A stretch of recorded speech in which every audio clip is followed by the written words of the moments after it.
지금 대한민국 국민을 위험에 빠뜨리는 것이 북한입니까? 일본입니까? 당연히 북한입니다. 그러니까 어제도 미사일을 쏘고 이렇게 난리를 치는데 다른 상임위도 아니고 국방위에서 주야 창창 축창가만 외치는 이유를 도저히 모르겠어요. 지금 핵 선제 사용까지 언급하면서 대남적화를 하겠다고 공언하는 북한의 군악발은 걱정조차 안 하고 오지도 않을 자위대 군악발을 선동하는 게 대한민국 정치 지도자로서 올바른 태도입니까? 자, 중국 봅시다. 이어도 카디죠 무시로 침공합니다. 동북 공정에 이어서 서해 공정을 하기 위해서 서해를 내화시켜서 저렇게 이야기를 합니다. 왜 중국 문제에 대해서는 제대로 언급 안 합니까? 이상하지 않습니까? 상에서 일본이 한반도에 대해서 1945년 이전에 거의 구한말 시대처럼 영토적 야욕을 드러내려고 하면 일본은 아마 미국하고 당교까지 해야 될 겁니다. 자위대가 대한민국 한반도에 상륙해서 한반도를 다시 군사적으로 침략할 가능성이 있습니까? 저는 없다고 보고 있습니다. 판타지입니다. 있지도 않은 판타지에 걱정을 하면서 실제로 핵까지 앞세운 북한에 대해서는 한번 제대로 비판하고 경계심을 제고시킨 적을 본 적이 없습니다. 이건 대한민국 정치 지도자 또는 정치 집단으로서 매우 적절치 않은 행동이라고 강력하게 유감을 표명합니다. 2월 17일 국방위하고 제가 계산을 해보니까 그동안 북한이 9차례 23발의 미사일 도발을 했습니다. 우리 국방이라고 하는 것이 국가방위의 약자죠. 예, 그렇습니다. 국가방위의 가장 핵심은 적이 누군가, 우리 국가방위를 위태롭게 하는 적 또는 또 일반적인 용어로 위협이 누군가 식별하는 게 가장 중요하죠. 예, 그렇습니다.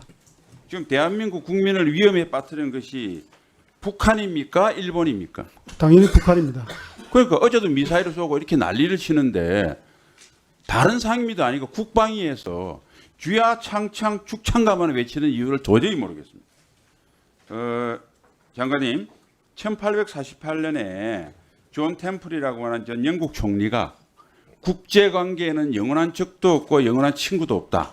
그 뒤로 이것은 국제관계 역사에서 하나의 바이블처럼 되어 있죠. 예, 그렇게 알고 있습니다. 예. 1945년 8월 15일 이전 일본은 우리는 국가를 잃었지만 그때 그러니까 국가가 없으니까 민족이라는 개념을 하겠습니다. 1945년 8월 15일 이전 우리 한민족과 미국과 중국은 같은 편이었죠. 예, 일본은 적이었죠. 예, 그렇습니다. 8월 15일 이후에는 누가 적이 됐습니까? 북한이 적이 됩니다. 북한이 적이고 예. 한반도가 우리가 안타깝지만 분단이 됐기 때문에 북한을 지원하던 냉전시대 때는 중국, 소련 적이었죠. 예, 그렇습니다. 냉전이 해체됐지만은 중국의 대팽창과 러시아가 권위주의 형태를 보이기 때문에 잠재적 위협이죠. 예, 그렇게 보고 있습니다. 네, 좋습니다. 제가 몇 가지 한번 물어보겠습니다. 지금 핵 선제 사용까지 언급하면서 대남적화를 하겠다고 공언하는 북한의 군악발은 걱정조차 안 하고 오지도 않을 자위대 군악발을 선동하는 게 대한민국 정치 지도자로서 올바른 태도입니까? 아니라고 봅니다. 예. 그다음에 한일 간의 과거사 그리고 독도 영유권 분쟁이 있는 건 사실입니다. 그런데 1945년 8월 15일 군국주의 일본과 지금의 자유민주주의 일본이 같은 국가입니까? 많은 변화가 있었다고 봅니다.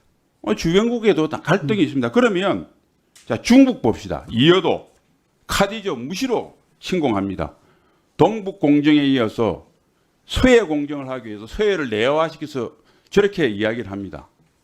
왜 중국 문제에 대해서는 제대로 언급 안 합니까? 이상하지 않습니까? 자유민주주의와 시장경제의 가치를 확실히 공유하는 일본은 모든 은행에다 시비를 걸면서 우리하고 가치를 공유하고 있는 중국에 대해서는 만절필동이니 높은 산이니 이런 인식을 가진 것이 현재 대한민국 국민을 위한 정치지도라서 올바른 인식이라고 보십니까? 저희 군은 그 부분에 대해서는 예의주시하고 있고 대비 태세를 갖추고 있습니다. 자, 우리가 일본이 여러 가지 하는 행태, 과거사 이런 것에 대해서 늘 관심을 가지고 문제를 제기하고 경계를 해야 되겠습니다만은 그래도 우리 주변국 중에서 영토 직접 육지가 됐던 주로 바다를 통해서 됐던 자유민주주의와 시장가치의 경계를 공유를 하고 미국을 매개로 미일 동맹, 한미 동맹 관계를 맺고 있습니다. 만약 이런 상황에서 일본이 한반도에 대해서 1945년 이전에 소위 구한말 시대처럼 영토적 야욕을 드러내려고 하면 일본은 아마 미국하고 당교까지 해야 될 겁니다. 자위대가 대한민국 한반도에 상륙해서 한반도를 다시 군사적으로 침략할 가능성이 있습니까? 저는 없다고 보고 있습니다. 판타지입니다.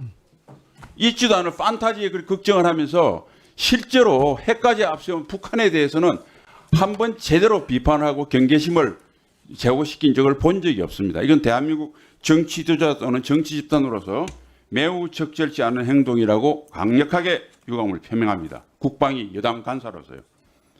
자, 어제 북한이 전략순항미사일을 쏘았습니다. 몇 발 쏘았습니까? 저도 네 발로 보고 있습니다. 아, 네 발이요. 그거 정확하게 그걸 하셨습니까? 탐지를 하셨습니까? 예, 탐지 정확하게 했고 1차 분석은 했고 그다음에 좀 더 정밀하게 한미가 판단하고 있는 중입니다. 그 최근에 이제 이런 것들을 바로바로 발표 못하는 이유가 우리 탐지 능력이 좀 부족 공백이 있어 그렇습니까? 아니면 여러 가지 한미가 너무 자세하게 그걸 노출했을 때 우리 정보 능력 노출이나 소위 보안상의 이유 때문입니까? 후자입니다. 보안상 이유 때문에. 그러면 그거를 국민들에게 상세히 좀 설명을 해주시고요. 예. 혹시 우리 군의 탐지 능력이 제한되는가 하고 오해를 할 수 있으니까 예. 해주시고 그 다음에 북한이 아주 낮게 날거나 변칙 기동을 하거나 이런 것들은 또 놓칠 수가 있으니까 그래서 제가 한 2년 전인가요? 2737 4대 가지고 저 따져보니까 공중에서 감시하는 게 제일 좋지 않습니까? 그죠? 예. 지상인, 해상이나 지표면 굴곡이나 제한사항 때문에 탐지 공백이 발생할 수 있으니까 그래서 2737을 지금 현재 4대 가지고는 7시간밖에 공중 채공이 안 되니까 24시간 하려면 이제 8대를 해야 된다 해서 소요제가 되어 있죠. 예, 소요적이 되어 있습니다. 올해 뭐 계약하는 걸 알고 있는데 예. 장관님 관심 가져주시기 바랍니다. 예, 알겠습니다. 그다음에 북한이 SRBM이든 ICBM이든 쏠 때마다 핵 타격 뭐 이렇게 언급을 합니다. 그래서 북한의 그 핵탄두 소형화 경량화 탑재 능력에 대해서 한번 여쭤보겠습니다. 지금 순항미사일 KN-23 초대형 방사포에 북한이 핵탄두를 탑재할 수 있도록 기술이 발전이 되었습니까? 소형화 기술은 상당한 수준으로 이렇게 진전돼 있을 거라고 평가하지만 그러나 지금 최근에 북한이 이야기하는 전술 유도 무기 몇 가지 그 제시된 그 무기 체계에 탑재 가능하다라고는 아직은 그렇게까지 보고 있지 않지만은 그 가능성에 대해서는 한미가 분석을 하고 있습니다. 네, 알겠습니다. 근데 어쨌든 조만간에 되기 때문에 분석은 분석이고 대비는 됐다고 난 전제하에서 대비해 주시기 바랍니다. 예, 그 부분은 저희들이 그렇게 하고 예, 있습니다. 마지막으로요. 800m 상공에서 공중 폭발됐는데 핵 EMP 가능합니까? 북한은 그렇게 주장은 하고 있는데 저희들이 어느 정도 수준인지 정확하게 현재 상태로 말씀드린다면은 확실한 뭐 그거는 아니지만은 그러나 가능성은 염두에 두고 있습니다. 예, 수고하셨습니다.